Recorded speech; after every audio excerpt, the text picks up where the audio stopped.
Hey. I'm not doing it like I'm at a party somewhere. Listen. In your mind, you are, and that's all that matters. Because we made it to Friday. Amen, Jesus. Amen. Amen. Jesus. Hallelujah. What's going on, fam? Serious church. Hallelujah. Hallelujah. Hallelujah. Touch it in my soul. It's been a trying ass week. They've been trying All of it. We here. But we here though. But we here. We are here, girl. We are thriving, we are living, and we are breathing. Hallelujah. Yeah. Good.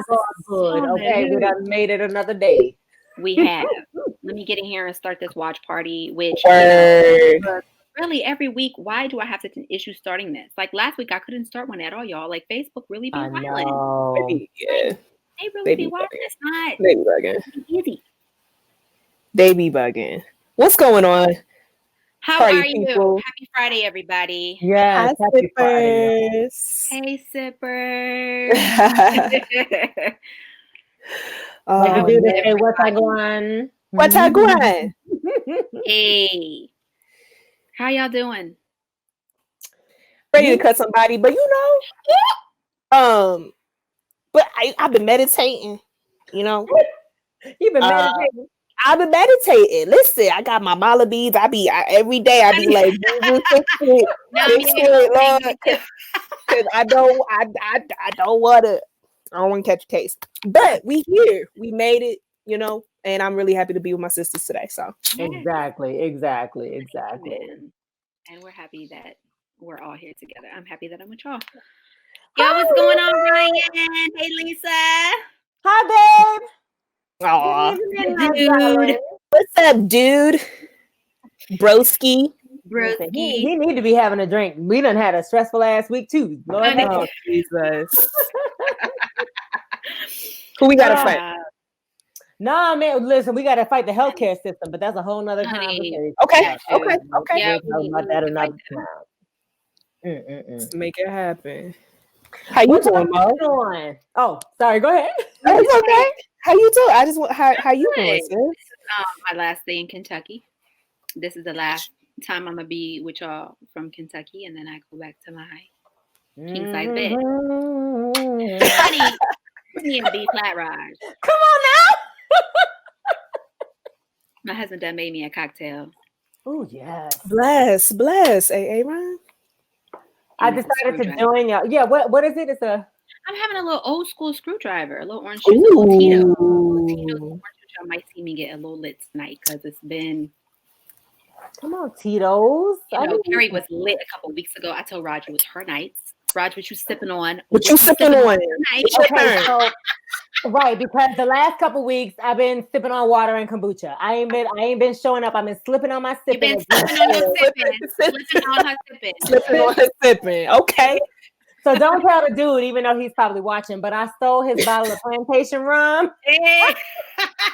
But I still got a wine glass, bitch, because I'm still classy. Okay, so we have a rum and a wine glass. That's what we're doing today. Yes. I'm not a shot glass girl. I have a little, a tumbler of probably way too much rum. But this week, I need it. It's all good. What you sipping on, Terry? Cheers to that, Raj. This is a whiskey ginger sour. I don't know. I made it up. Maybe I didn't make it up. I just listen, I don't know what I'm doing. I'm not a mixologist. I just put this stuff in a glass. Like, oh, Jesus. Cheers. Cheers. I think this is the first time in a minute where we all have had we all have a little alcoholic beverage today. This is the first time in months. Let's be real. Because Carrie got the beverage, honey. She always got some peanut butter whiskey or some. Carrie got the drink. The drink. We just need to have a party so that y'all can make some cocktails for me. Nick with the strawberry lemonade concoction. Carrie with it wasn't ginger though. You had a summer drink that was the bomb. Yeah. The lemongrass joint. Lemongrass mint iced tea with a little bit of tequila. I got you. This summer, listen, I got you. We're gonna have the epic backyard parties this summer, y'all. Hell yeah. Oh, when it's why the dude said I already know. Listen, you don't know nothing. You don't know nothing about me. Oh my God. Hey Christina. Hey Francine. Franny said she waiting for the merch. We coming for you, sis. Yeah, Sipping.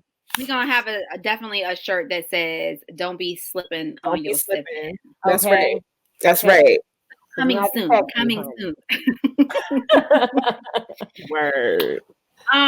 Thank everybody for being in the house. Listen, if you got a button right there that says share, click that joint, start a watch party, invite all your friends and family into the space with us. We are the Sip Podcast. I am Monique. We have Raj Dalari in the space and Carrie Joy, the dope, all of us. So yes, it's Friday. We got a dope guest for y'all today, but we gonna kind of, we gonna wait for that. We're gonna let it marinate. We're gonna let her marinate backstage in the green room, the virtual green room, where she's enjoying some crudité. I wish. One day we will. One day we got you. We will have a dope green room where all the drinks and all the snacks. And unlimited bubbly, please do. Unlimited. Sponsored. Sponsored. Yes, ma'am. Sponsored. Hell Jesus, okay? I need it. Right. But thank y'all so much for tuning in for another episode of The Sip. Hit us up on our Patreon, www.patreon.com/The Sip Podcast. We have tiers from $5 all the way up to $25. Check out the perks. Shout out to our current patrons. And come on and join us on this sip journey.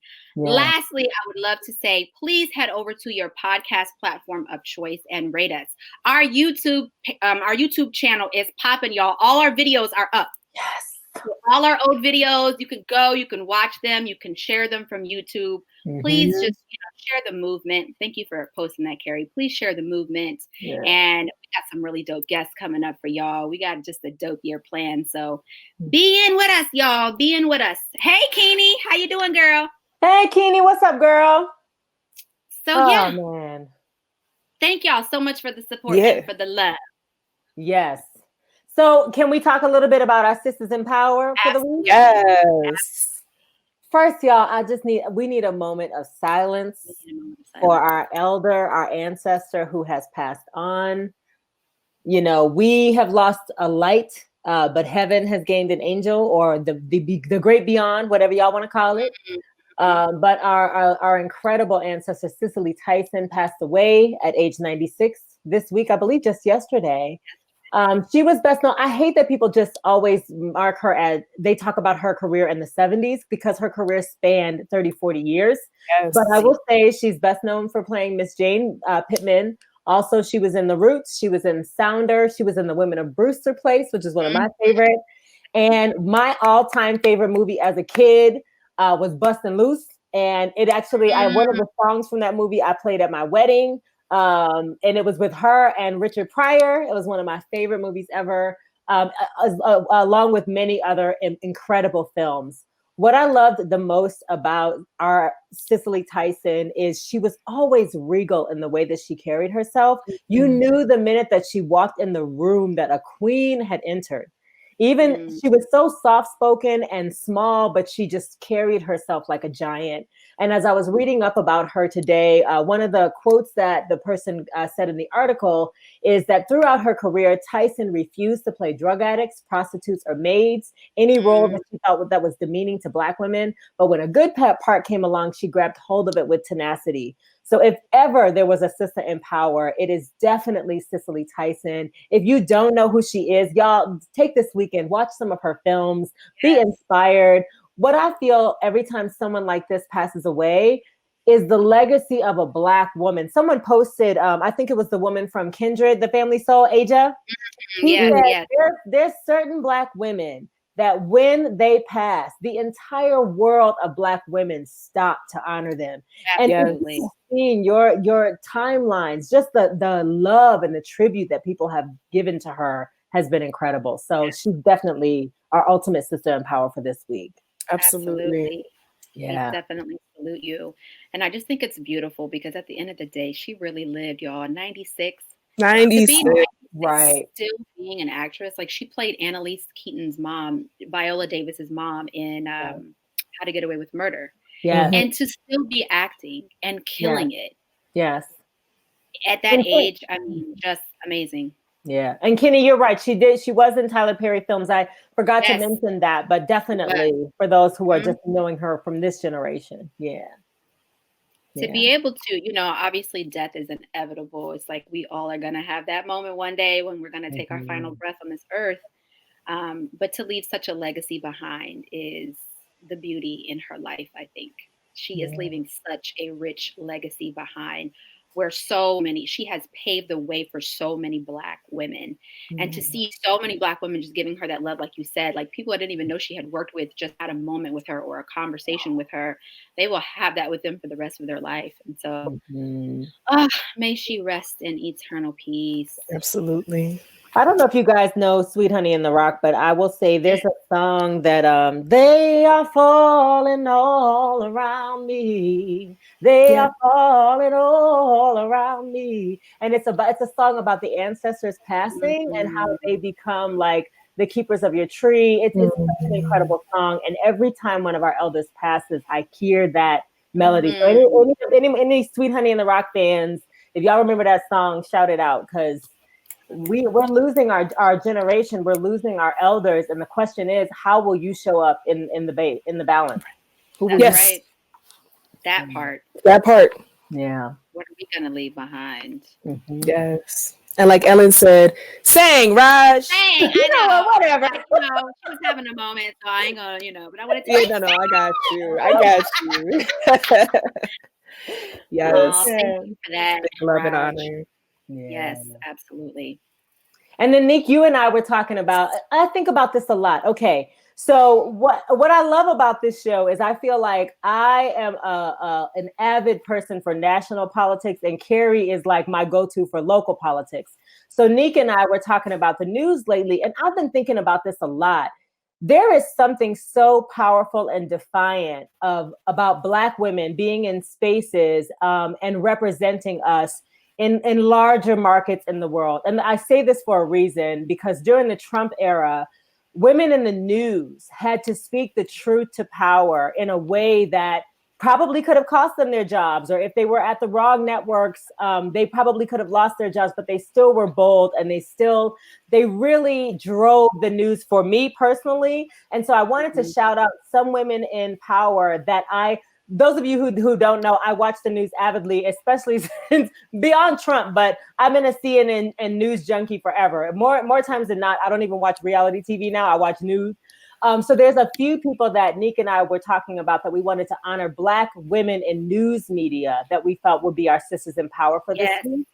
Mine was Abby Phillip, Joy Reid, and I absolutely love April Ryan, the one who stood up and against the president in the White House, who was trying to tell her to go see the Black, I forget what it was, the Black Caucus, whatever. But she had an altercation with Trump early on in his presidency, lost her White House correspondence license, I think, for a minute, and then got it back. But these are some defiant ass Black women who are killing the game in the news industry. Absolutely. You have one too that you... I do. Tiffany Cross on MSNBC. She has a show on Sundays. I forgot the show. It's called The Crossover, I believe. The Cross Connection. And I just love that she's this, you know, beautiful Black woman with her fashion and her no nonsense. And I love that she just comes on there and she represents Blackness in a way that to me doesn't feel filtered. She's not code switching for y'all. She's really giving y'all like the truth about being Black and being a woman. And I've been watching her show, and she's so dope. So if you haven't heard of Tiffany Cross on MSNBC, check her out too. And she's a curvy sister, and her fashions are legendary. Her fashion gives me life, and her makeup and her earrings and her hair be laid. She's going in. She be going in. So shout out to all the dope Black women in media. Who was this Black woman, the Black woman kind of leading the marching into the Capitol for the impeachment this week? Who was that woman? Oh, leading it's got to be one of the House representatives, right? You're talking about that was walking the articles of impeachment. I'll have to look. She was like, I was like, sis was not playing. I don't remember who she was, but she just stood out. I was just watching it, and they never said who she was, but I just love to see a Black woman kind of leading the pack in there to get this sucker. And oh my God, we did not forget Angela Rye, y'all. Oh, yes, Angela Rye. Yes. Thank you, Hanifa. Angela Rye. But I feel like Angela Rye isn't on like she is a powerful activist. She's beyond the news, but yes, she definitely deserves to be in that. Yeah, in that category. I'm surprised she doesn't have a show yet, honestly. She probably don't want one. She probably like, y'all. Yeah, she like, listen, right. I ain't got time for this. Right. I'm gonna be wherever I want to be, whenever I want to be there. Okay. Yes. Yes, that's real. That's real. What's up, Fitz? Hey, Fitz. Mm-hmm. Yes. Hey, Abby. So yeah, women are killing it. Killing the damn game. And I want to give a special shout out to an amazing Black woman that I know personally, that I love with all of my heart, and that is the Monique Brooks Roberts. I know you didn't expect it. I know you wasn't prepared for it, but you know, for those of y'all that follow us on Instagram, we have hit 2,500 downloads of our podcast, of our episodes, and that is all because of this visionary right here that said, "Listen, this is what we got to do. This is the space that we got to create," and we made it happen with her. And I just want to let you know, sis, thank you for doing that work. Thank you for creating that space, and all honor to you, sis. Girl, yes, we love you, girl. Thank y'all so much.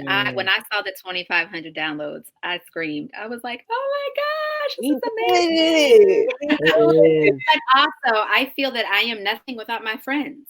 You know, I really do. I feel like, you know, you have people in life who like to walk alone and just do things on their own and of their own, whatever. But for me, I really believe in the family of the sisterhood. I really believe in the magic of the sisterhood. And for me to come to y'all and say, y'all, this is my idea. And for y'all to be like, hell yes, we got you. Like, and for us to be 2 years in the making, you know, we've been doing this for 2 years now. And it really just started to kind of pop off the last 6 months. And I'm grateful to y'all because I can't do this alone.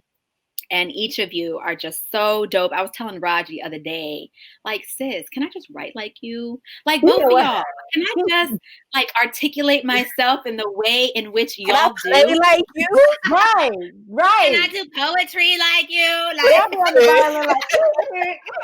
make it a thing. Just make it a thing. You're stupid, but no, seriously, girl, thank you. And I'm just excited about this journey. We're just gonna keep climbing higher and higher. And one day when we on that yacht, we gonna look back and be like, the sip on the life, right? The sip on the back, buddy. Come on now. I've been on that Boat Trader app, y'all. Like, for real, we gonna make this yacht life happen. Okay, I'm like, listen, what I gotta do? Why can't we do it? Why can't we go to Miami and like just rent one though? Like, can we just do that this year just to see what it's like? We can. Facts. But we can. Girl, I would act an absolute fool. The girl that night in Philly might get replayed on a boat. Listen, absolutely, like 100%. Carrie, I wish you had been there, sis. Carrie, you would have. Listen, we would have had so much freaking fun. I swear to God. All right, we're gonna repeat that. Oh, yes. We're going to have the listeners. We're going to have the sippers join us. I just act the damn fool. Why the hell not? Okay. A show from the boat. We'll have insurance. The sip on the yacht, honey, you can't tell me nothing. You wouldn't be able to tell me nothing. Not a damn thing. Not one thing. But I am going to have to go in the vault and find that picture, Nick, one day of us that night in Philly. Because y'all don't even know. It was at the Rum Bar. The Rum Bar ain't even there no more. And we cut up. It was, what was it? $2 wings and $2 Tuesdays. $2 wings. $2, but it was like a rum bar, y'all. So they had like all the rums that your little heart could desire. But we was pre-gaming even before we went to the club. It was pre-gaming, which was a mess because what they said you're not supposed to mix the light with the dark. Girl, because we had a bomb show. We did. Look at Carrie with this popcorn. Carrie with the popcorn. I'm looking at the comments. Listen, Linda, we had a bomb show in Jersey. We was taking Smirnoff raspberry to the head. To the head, child. Well, I could say this is unmarried for me days, but Nick was already married. Honey, listen, Aaron know what time it was. Right. then it's like the energy of having a dope performance. Yeah. Then girl, Christina, no gummies, just all alcohol. Right. Not back then, Christina. Not back then. Listen, we gotta have an extra conversation about gummies because I'd be about to die. But anyway, we got so lit. We got so lit that I don't even really remember the night. There was a girl at one point who was trying to get all up on me in the club and dance with me. It was hilarious. Carrie, you would have died. Because homegirl, no, wait, okay, and now we ain't gonna take too much time for this conversation, but let me just tell y'all something real quick. And before, and I want to say, Hanifa, I saw your comment and I want to come back to it because it's a dope comment about what we could do later. But let's talk about this Tuesday night. Neek was 3 sheets to the wind. Me and her other friend, who shall not be named, was there. And but there was this chick that was like dopey, and I'm not gonna say what nationality she was because we try to be cute, but she was trying her best to dance all up on Neek the entire night. And we were like, sis, what are you doing? But me and Neek's friend were by and whatever. And so we knew, we peeped sis and what she was trying to do. It was hilarious. But Neek was so drunk, she didn't even know shit. She was just dancing on the floor with us, having fun in the club. Aaron was like, all right, you got about 1 more minute. 1 more minute. Come snatch your ass up. We always got chicks trying to dance with Mo. Seriously. We always remember that time we was in Brooklyn and I forgot the name of the club, but it was I think it was the weekend. I don't remember, but it was the weekend. Probably. It was that weekend that we shot your nightlife music video. And so we was out there hanging. We went out, had a good time or whatever. And there was some chick that was coming up on you, like, trying to see if you could take her home. And I was like, damn, Mo got it. Okay. Listen, honey, I don't remember that. Listen, I can't even tell you how many friends have been talking to me privately looking for Neek. Okay, but that's 100%. A whole other. 100%. That's how you know you friends. That's how you know you friends, sis. That's okay. I feel like I do remember that. She was trying to be all up in my grill. She was doing a lot. She was doing a whole lot. Girl, there was another one. I ain't gonna mention her name. Raj's friend. I was gonna say that, but I didn't. I wasn't trying to bring up no skeletons because I remember that night too, honey. I was like, if you touch my stomach 1 more time. Ooh, the stomach. Yeah, she was being extra. She was doing the most. A lot. She was doing the most.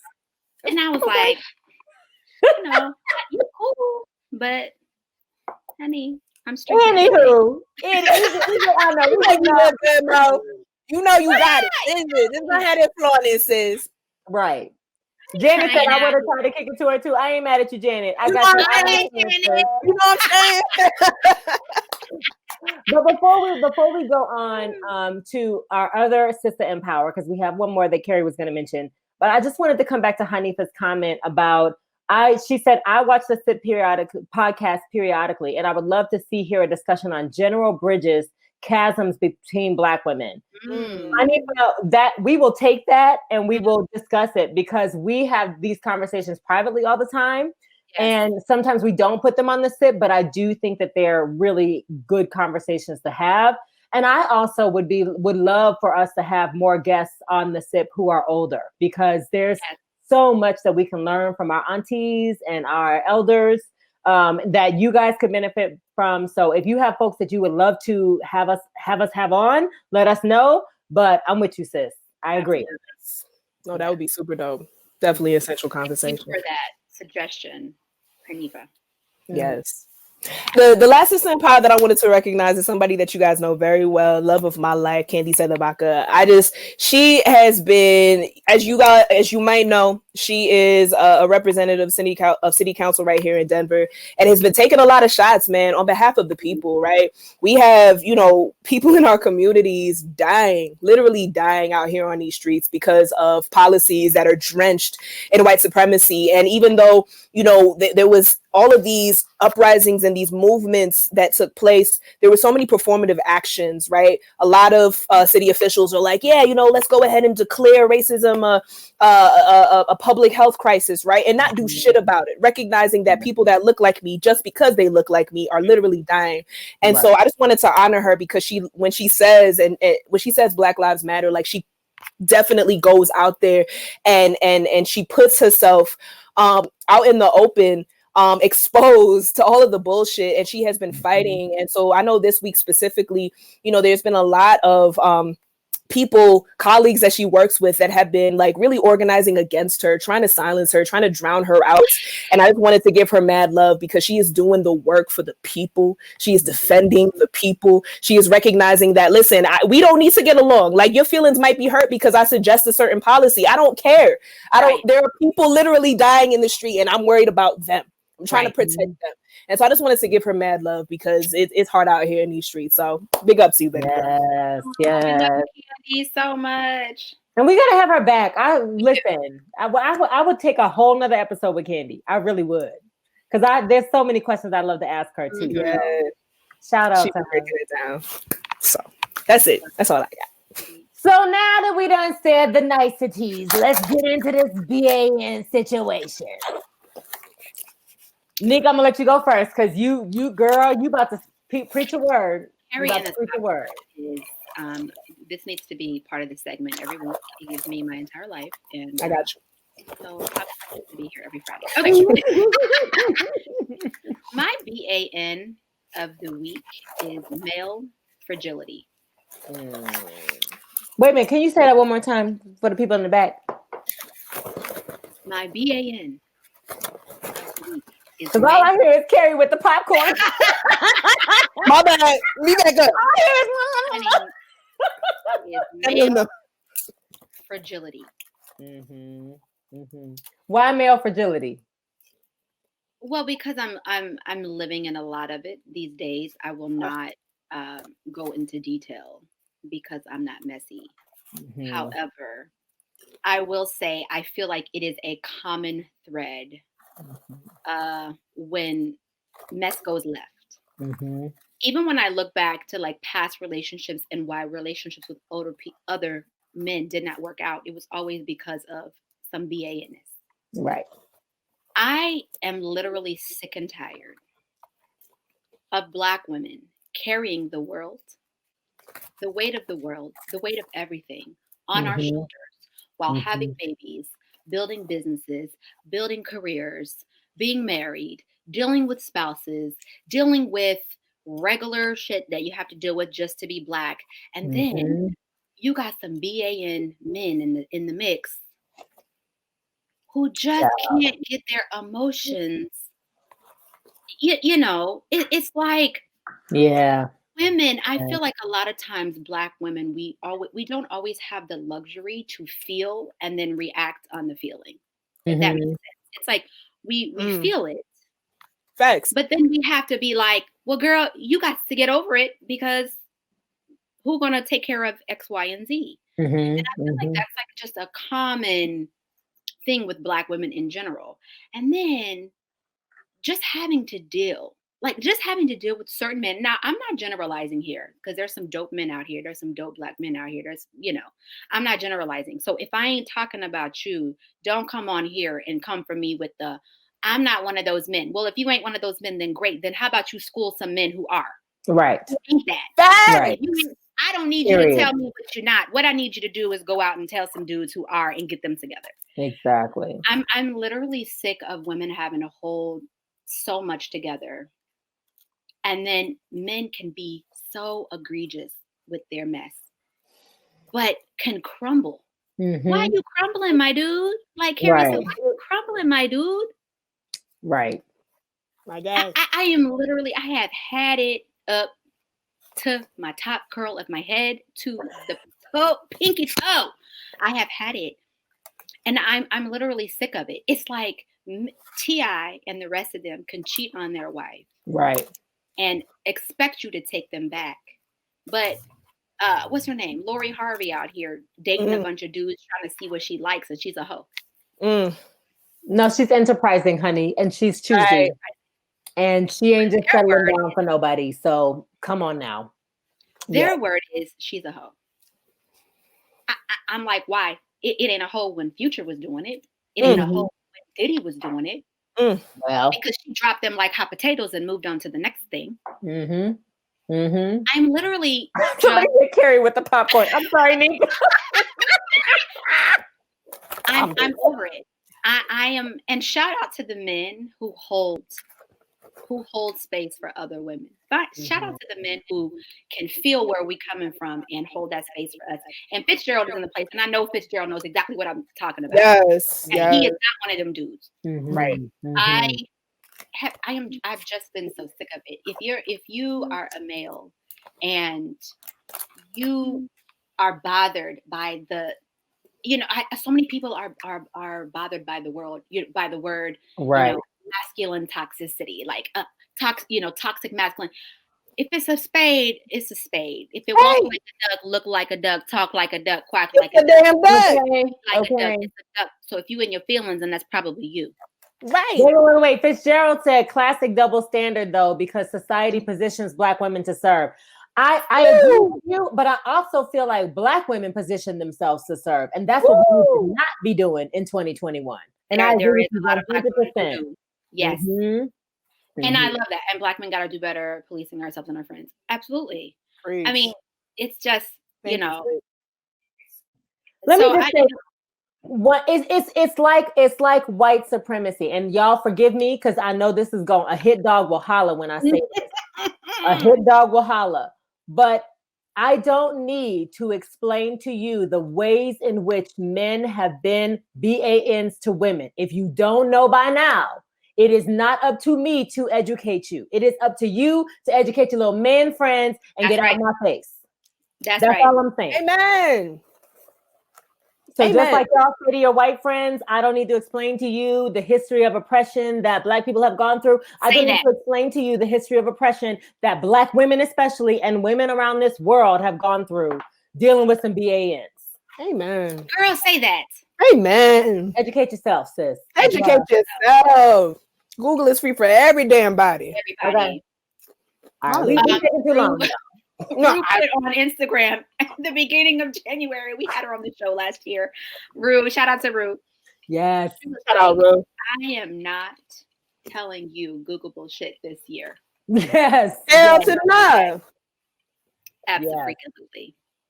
So exactly. That's all I got to say about that. No, facts. 100%. We gonna leave it right there. Let's go ahead and bring our guest onto the show because I feel like right. Yes. So as we're talking about our sisters in power, I gotta say, and even before I read this woman's bio, because I didn't plan on doing this, but I want to say a little bit about this sister for a second. When I first came to Denver, one of the first auditions that I went on was at 5280, and it was a group of Black women who ran a theater house here in Denver. And if you know anything about musical theater especially, and not even just musical theater, but theater in general, there are not a lot of women of color who run theater houses. So I was so nervous. I went in and I did this audition. It was for Colorism, which is a play that our guest, Kenya Mahogany Fashaw, wrote. This woman is a playwright. She's an incredible, incredible person. But I was so nervous going into the audition, and she was so kind. And working with the ladies of 5280 was such a pleasure for me because I just moved to Denver. I didn't know nobody. I was like trying to get back into musical theater after being a jazz performer for a long time. And these women just opened their space and opened their theater. And if you know anything about the brain of this sister, she creates all the time. Not only is she a spoken word artist, not only is she a playwright and a mom and a performer and a rapper, okay, because sis can kill it on the hip hop game as well. Come on. But she's just a powerful soul. So to have her on, and I didn't even get a chance to talk to her much before we got on, but I really adore her so much.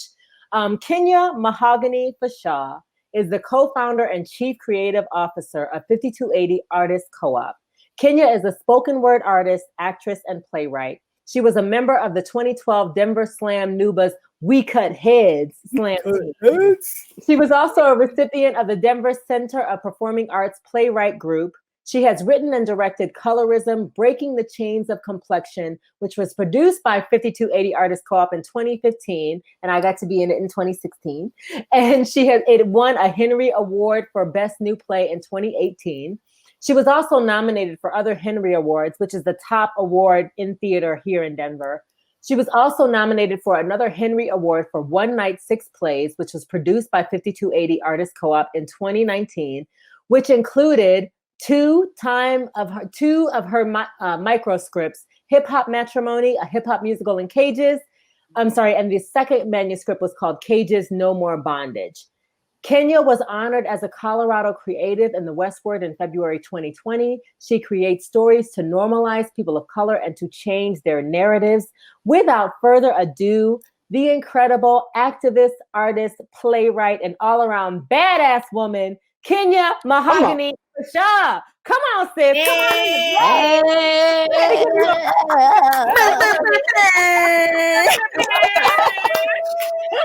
What's up?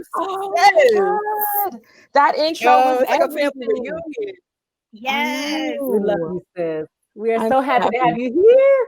Thank you. It's an honor. You guys are super dope. Like, you were telling your story when you came to Colorado Raj, and I just remember it all. And I remember meeting each and every one of you and just thinking, damn, these sisters is fly. They about to come up in here and change the game in Colorado. And y'all did. So we had the same admiration for y'all, because y'all have been changing the game here in Denver for a long damn time. So shout out to 5280, seriously, and all the work that you have done, girl. And I'm so excited about your new show too, which we will talk about, which is happening in an hour, right? I'm excited to do it. But Kenya, I want to ask you first, because I know that bios can be a definition, but who is Kenya Mahogany Fashaw? Can you share with us a little bit about who you say you are? Oh man, I'm definitely. It's hard to say. I'm a renaissance. I could do a little bit of everything. I could do a little bit of just everything. I play the drums. I'm a musician. You know, I like you said, I rap, I write, I sing a little bit, you know, try to fake it. You know, being a mother and a wife and trying to balance that career of an artist is an encompassing thing. So I am all of it. I am everything. I am a Gemini. I am adaptable. I am I'm all those things. So it's hard to say. It's hard to just say one, but you know, I love my people. I love my sisters. You know what I'm saying? I'm an advocate for my Black women, and I try to write and center my artistry around that. Because I know the struggles of being a Black woman. So to be able to like find that gift in me and give that back to my sisters is what I feel like is what I'm destined to be here for. You know, so I love that. Yeah. And you do it so well, sis. You really do, sis. So well. So big ups to you. Real quick question, Kenya, what you sipping on? Right. Okay. You know what y'all talking about. What that is? What that is right there? What that is? Okay. Right. No, this is a little bit of roseo, red wine. Nice. Red wine. Okay. Nice. You know what I'm saying? I usually do a Merlot or a dry, but I was feeling sweet, so. You feeling sweet? Okay. I like you and cheers to you, girl, for being on this with us. Thank you. Yes. So as you might know, Kenya, we always have a question of the day. Okay.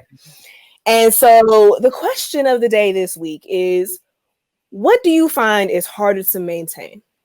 Personal health, financial success, or strong relationships? Ooh. And it's for everybody, okay? Right. We're going to let our guests go first. Put her on the hot seat. No. Right. Ooh, I might have to, if I had to choose one, choose one. I would have to say maybe strong relationships. Just because I feel like, I don't know, people are kind of in their own worlds and their own lives, and as you get older, it's so much harder to connect and build, especially now because of everything happening. It's hard to connect and build your people and be like you used to be, like, you know, hang out. So I don't know. That's what I would say. You know, I don't know. Okay. That's a good answer, actually. Yeah, absolutely. Yeah. Absolutely. What about y'all, Mauraj? Say it again, Carrie. What do you feel is the hardest to maintain? Personal health, financial success, or strong relationships? Okay, so for me, I'm gonna say financial success because I have a interesting thing with money, where I try to save but I never feel like I have what I want to have. And I don't know what that is. I don't know if it's around, the way I grew up thinking about money, or being so afraid that I'm never going to I'm not going to have enough for what I need for retirement or whatever. I don't know what that is, but I would have to say, I would say that one. I always want more, but I don't feel like I'm money hungry but I feel like I want to reach a certain level. Yeah. So. Be self-sustaining. I get you. Yeah, right, absolutely. Right. With my businesses and everything. Yeah. I gotta say, Kenya, your answer really struck me because originally my answer would have been personal health, but I do agree that the relationships, because I'm so focused on the health and the finances, I do feel like my relationships suffer. And I just got the message with one of my cousins, like, man, I feel like I'm not the best family member this year because I missed birthdays. They did a big thing for my family, for one of my aunts, her birthday, and I missed making a video. I had every intention, but I just couldn't get it together. And so the strong relationships piece, I didn't realize it, but I think that would be my answer too, sis. Yeah, because as we're building, it's like, how do you still have time for your loved ones? And yeah, that's true. Yeah, no, that's real. I mean, I feel like I would have to say personal health. That has just always been a struggle. Always been a struggle. I remember talking to somebody recently about the Nat ministry, right? Big shout out to Trisha and Nat Bishop. But I've been talking about the Nat ministry for years, and I still don't Nat. You know what I'm saying? Like, it just don't happen. You're like, you can. You know you right. Like, I know I want to take a nap. It doesn't happen. And sometimes I feel like I'm trying to get better. In 2021, I've been way more intentional about my personal health and really trying to, prioritize just approaching everything from a good place of health. But it's a challenge. Yeah, it is. That's a great question, sis. That was great, honey. I do what I can. Well, if I can go back to Kenya and to dig into you, sis, because what I love the most about you is your brain. And I say that because I remember when we were just doing colorism, and what I loved about the way that you wrote colorism is that even I played the light-skinned woman, and even though her story wasn't my story, there was so much in it that I resonated with. And there was a scene that you wrote about being beat up in grade school that I had to act out. And I remember having that feeling as a child, being in colorism. And I feel like your words and the things that you write are so powerful. Can you talk a little bit about the play Colorism and how it came about, and what even sparked you to go down that lane and to tackle that subject in Colorado? Because it ain't no joke. It's hard. Yeah, I mean, I grew up, I think colorism starts in your family first. So there's so many different skin tones in my family, and I just remember growing up, I was kind of in the middle. So I had darker skin cousins and I had lighter skin cousins, and I was guilty of calling them banana and and all those things. Like, banana colored, you all bright, not really realizing, why am I doing this, right? Why? And they're calling my cousin Blackie, and you so black, and making her feel horrible about that. Why is that such a bad thing, right? And so I just remember watching like documentaries of I believe it's called Dark Skin Girls. Yes. And I just remember having all those flashbacks of being a child and being teased, or hearing my other family, or me being teased, or being the teaser. And I was like, whoa, that is heavy. That's something that needs to be out there. Why aren't people like more aware of this? And then it was a trend of light skin, dark skin, team light skin, team dark skin. And I'm just like, oh, this is so sad. And so my purpose of when I want to create something that's going to educate you, that's going to bring some type of awareness for you. So I thought it would be so perfect to actually get people's like real life testimonies about going through this. So I did interviews. I did real life interviews. I went out there on the street. I went to the 16th Street Mall. I did documentaries. I did this as a one-woman show when I got it up.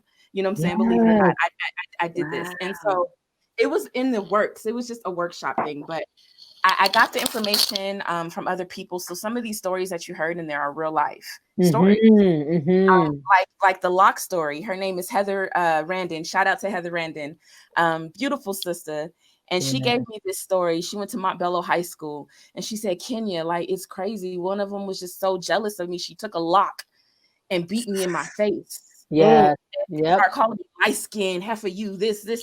And I'm like, whoa. And I had to say that story because it was so strong. And you did such a good job, Rajalara. You really, really leaned into that. Girl, that was the hardest thing I've ever done in my life, child. That one in when we did for Color Girls, but Lord Jesus. Yeah. You killed it. Job. Yeah, you were like the best. So I mean, just getting that that story and getting everybody else's story helped to transform an actual play. And then at the end, I wanted to kind of wrap that up with knowing, hey, okay, yeah, we all have this story, but let's not continue to believe these lies that we're being fed. That, you know what I'm saying, we're different when we're all one. We're all Black. You know what I'm saying? We're not light skin, dark skin. One is not better, one is not less. Yeah, I mean, my purpose was that. Go ahead. But I'm sorry, sis. Who are you, and how did you ever get it in your mind that you needed to be a playwright, sis? Because the way that you know, what was it for you as a young woman that said, not only am I going to be a performer, not only am I going to do all this, but I'm going to write plays and put stuff on the stage. And oh Lord, now we're going back with the pictures. Gee, come on. But where do you get your chutzpah or your energy from? You know, your confidence. I mean, I guess, I don't know. It's personal experiences. Yeah. And I think that's what drives my artistry, is because I'm like, this is something that I know I'm not the only one going through. And I need to share this and see if it's relatable. I want to give opportunity, especially just getting into playwriting. I actually started off as an actress. And I was always going to auditions full of white people, full of white women.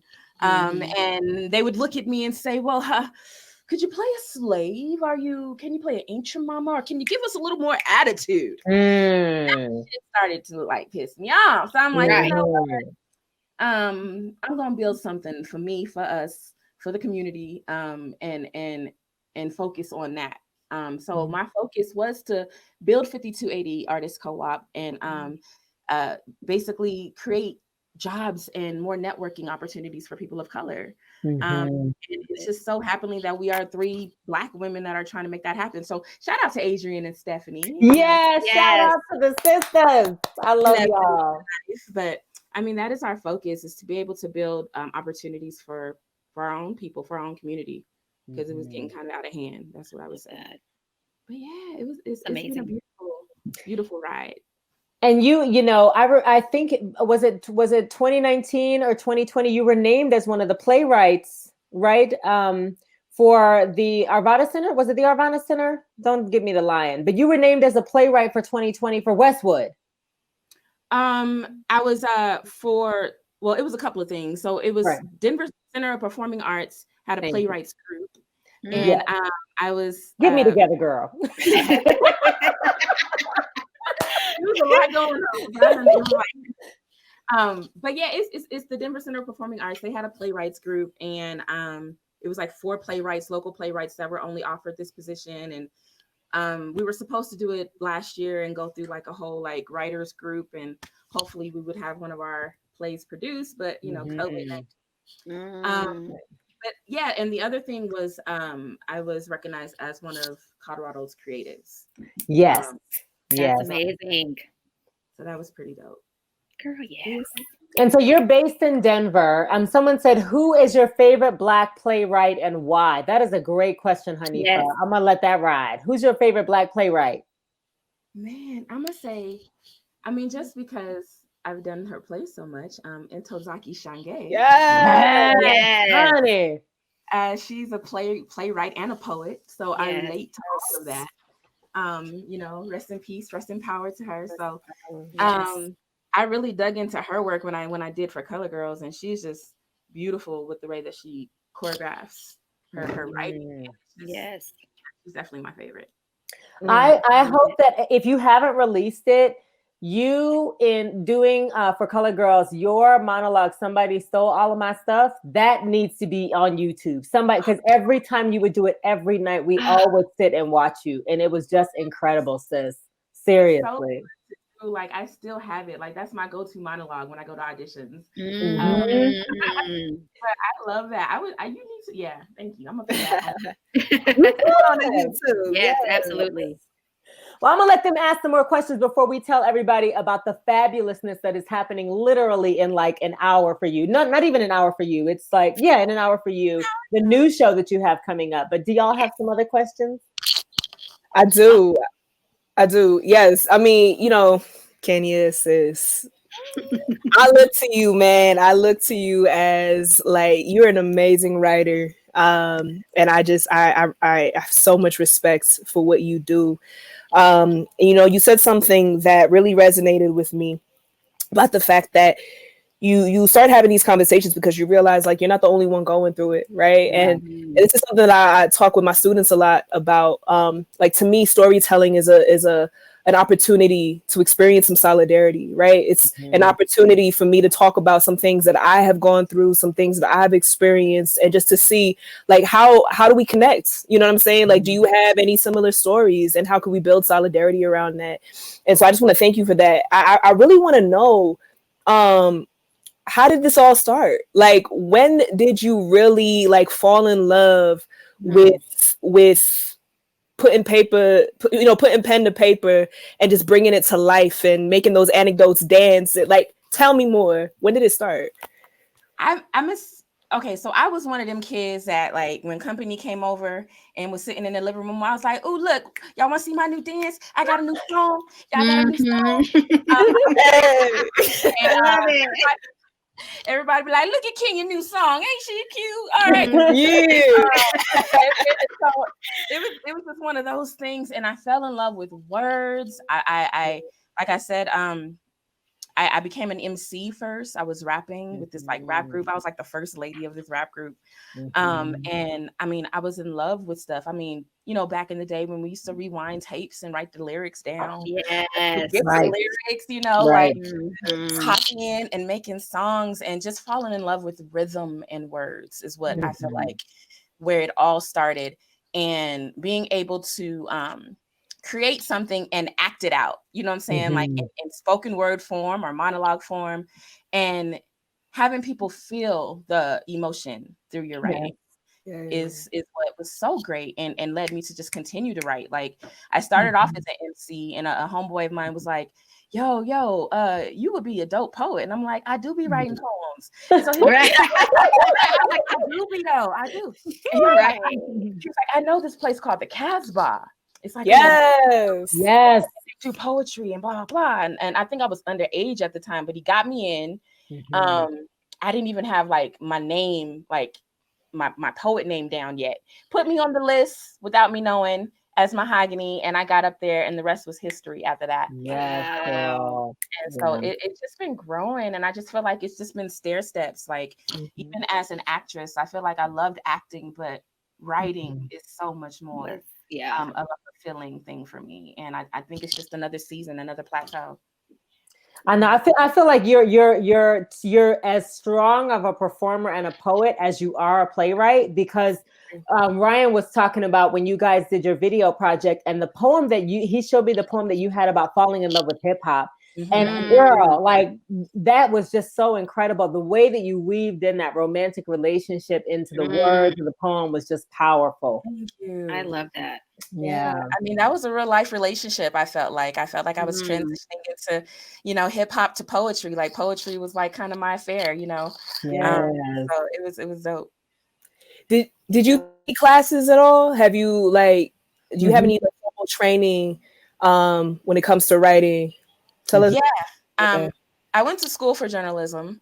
Okay. Yes, journalism. Yes, with a minor in women's studies. So I mean, yeah, I went to school just to get the basics and the etiquettes of structural writing.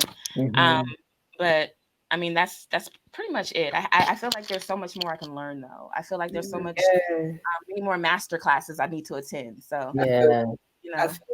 No, I appreciate that because sometimes I feel bad because I'm like, I don't have any formal training, you know what I mean? But at the end of the day, like I lean on the people that have inspired me the most, you know what I'm saying? And I kind of allow for them to pour into me, and then I just pour back out into my people. And so the last question I have is who are some of your greatest inspirations when it comes to poetry?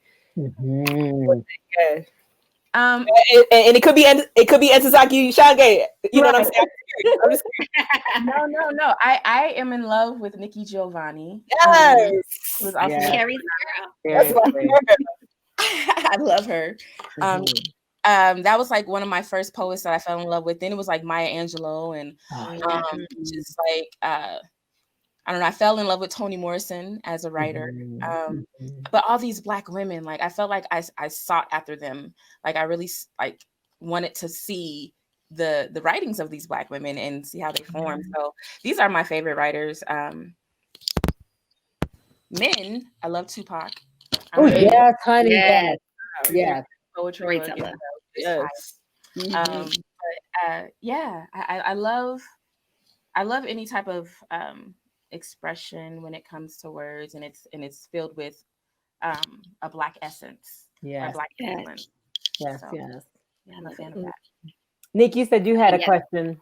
I do. So I have a question for you around struggle. I think when we talk about our art as artists and what we have achieved, people don't see the behind the scenes. So I'd love for you to talk to us about what you struggle with in your mind around your career. And was there like a low point that you maybe gave up, or you thought to like, I don't know if this is for me, and how did you kind of get through that and get to the other side?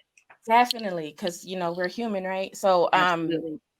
when I had my baby, right, 8 years ago, I had my daughter, and like I felt like before then I was still doing my thing. I was living in my career. Then I fell in love and got married and had a baby, and life changed. And I felt like I couldn't be this artist and this mother, and I had and this baby needed me so much, so I can't be this right now.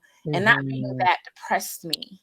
And a deep postpartum depression that I couldn't climb out of for a whole, I don't know, 5 years. Like it lasted I felt like I lost myself in all of that and gave up on wanting to be an artist. So, but as I grew out of it, I seen my babies wanting to be like me and wanting to mimic their mommy, and it motivates you again. It builds you back up. So I think that's where I am. But yeah, that was definitely a low moment, having babies and trying to figure that balance.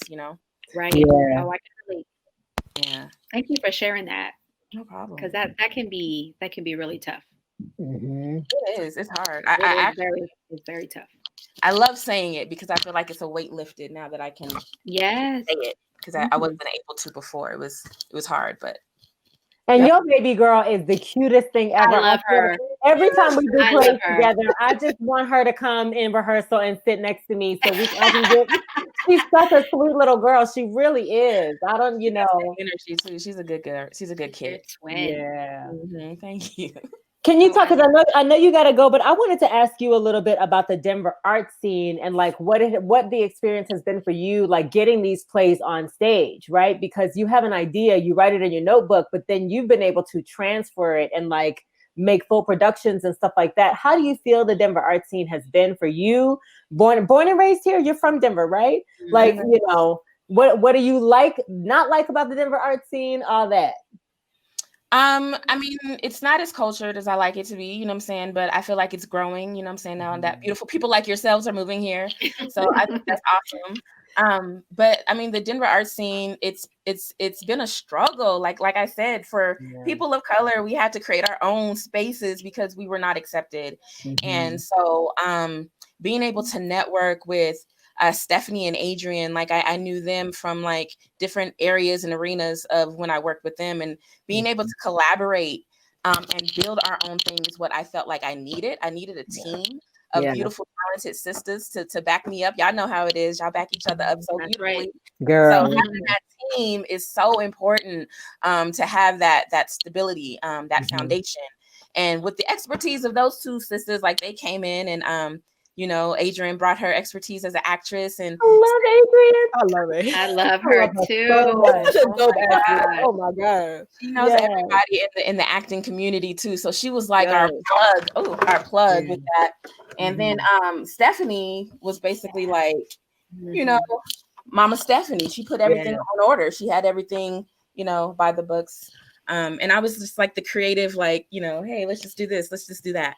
And so just having that combination really worked for us. And so just having a team is what really made those productions and everything just come to life for real. So I appreciate that. I didn't do it on my own. So I'm definitely humble to my team. So I gotta say, you know, as a Black artist coming from the East Coast and moving to Denver, and also being like, I remember in Boston being in theater houses that were run by people of color, especially women of color, and worrying about once I moved to Denver, what kind of art scene was going to be here for me. I can tell you right now, whatever 5280 is doing, I'm always down for it because I believe in y'all. I believe in the mission. And I love this idea of Black women creating their own theater house. I don't care what room you got it in, what theater you have it in. The community needs it. So I just have so much respect and admiration for y'all. So shout out to 5280 Artist Co-op. Y'all do some serious good work. Thank you, Mama. We appreciate you so much.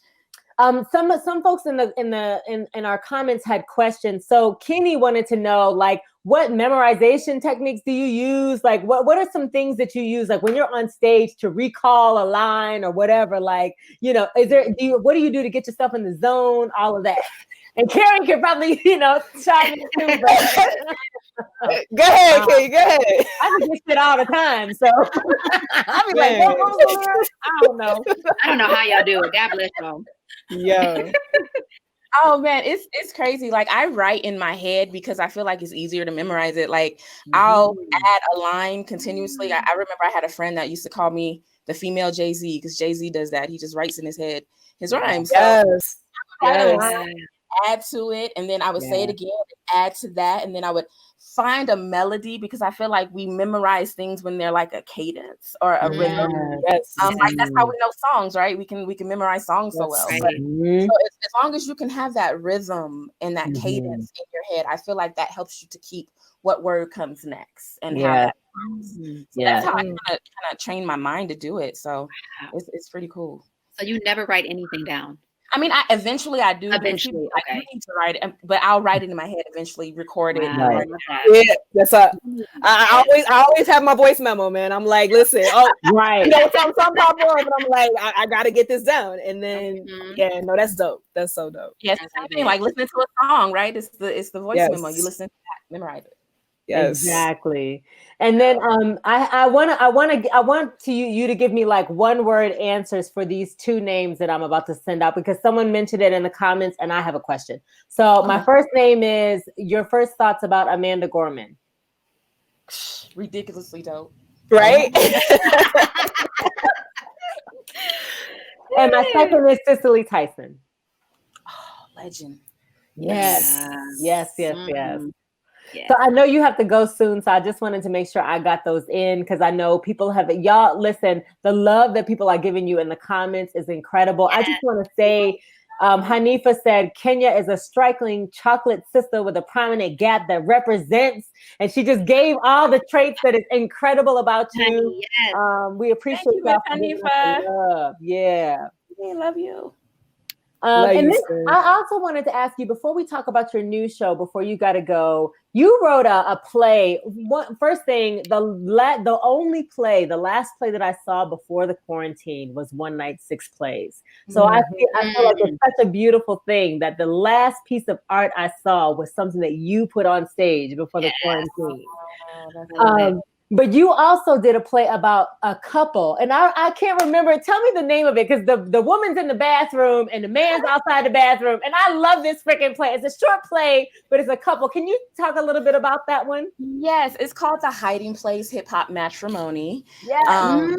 Basically about a married couple fighting over the bathroom, right? And like I said, these are like real experiences that I went through. So me and my husband would do this, right? Like when the kids be out and about, I'd be like, okay, let me go in the bathroom, lock this door, kids banging on the door. Like, I'm used, your daddy in the living room. Right. So, Right.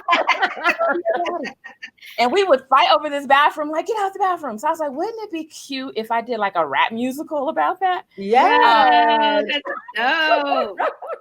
So yeah, I did like a little rap musical, and it was so dope the first time we did it. Like my husband he can build shit, so he built this huge like bathroom that represented the bathroom in The Hiding Place. So it was really great. It was a dope piece that I got to record. I actually recorded it and did like a live video of it with me featuring. So it was really cool. That's dope. I love that. And okay, and without further ado, let's talk a little bit about the show that you have going on tonight, because Sis is in the Denver Art Museum, and that is something to be shouted out. So can you talk a little bit about the show? I believe that people can register to watch it tonight, right? Yes, all they have to do, and they don't have to register, they can just go to the link. It's going to be on YouTube. It's going to be also on the Denver Art Museum's Facebook page, that you can just go there. I'm going to be trying to stream it live as well on my page. But at 7:00, you can just click on the link and it should start up. It's called Untitled Creative Fusions. And I am actually teaming up with Audrey Norris, and she's a dope, amazing artist, like a mural artist, like she does her thing. So it's such an honor to be working alongside her. And so we were both inspired to do our art around Singa Nugudi, who is the featured artist in the gallery. And her art is so dope. Like she's like, based in New York. She used to be a dancer. She has all this art with like recyclable like pantyhose and sand and tires and these pieces are so intriguing. They look like body parts to me. And so I felt like the only fitting like theme of the night would be bodies and liberation, because it just felt like these were women's bodies that felt so free and limber, and what they looked like. They were beautiful, and it just was so fitting that we were all Black women doing this. So I was just like, why not focus that and create a whole lineup of Black women coming in and doing the thing? And we did. We collaborated with so many beautiful artists. I think one of them is named Monique Brooks. Come on now. So Kenya, thank you for having me. Seriously, I was very honored to be in that space with you. Your words just inspired me so much, and I'm so grateful for that opportunity. Thank you so much. No, thank you. You killed it. Like I felt so like honored and like proud. Like we went in there and just kind of knocked it out, and Monique she did her solo and her intro, and I was in my brain. I was like, "Oh my God, this is so sick." Can you remember your right? She killed it. Killed it. It was intriguing, and just being in that space, like listening to it. We're one of the first videos when it starts, so make sure you are tuned in at the top, because we are one of the first. I'm gonna make all my family watch it tonight. So amazing. So amazing. Yes. Got a chance to work with Lady Speech. Yes. She's gonna come in and do her monologue. She as well. I have Aubrey, who's a beautiful dancer. Aubrey. Yes. Another sister named Sunshine, who's coming in. She's doing her thing. So it was just an array of beautiful Black women in one artistry space. And oh my God, I feel like it's going to be celebratory. I mean, we have a I think it's a bartender. She's a Black woman. She's giving us a drink for the night. We have somebody named Mo Graham, who's an artist too. She's a beautiful Mo Graham. She's going to be doing the art tour. So it was just an array of beautiful Black women. So it's a celebration tonight. So make sure y'all tune in, y'all. And we'll post it on the SIT page too. If you give us a link, we'll post it on the SIT page so y'all can watch it as well and tag you and Dope. Listen, I just want to say, as from all of us coming into Denver and not knowing anybody, y'all have been so welcoming, and we just honor you. We want to give you your flowers now. That's right. So powerful work, sis. Thank you. We love you so much. Thank you so much for being on the SIP. And y'all have any other questions or anything that y'all wanna? I have a lot more questions, but okay, go ahead. No, we can have her come back because I want to be respectful of her time. But we just want to say thank you so much for being here. We all are so inspired deeply by you. And we hope that all of your wildest dreams comes true. Yeah. All of them. Much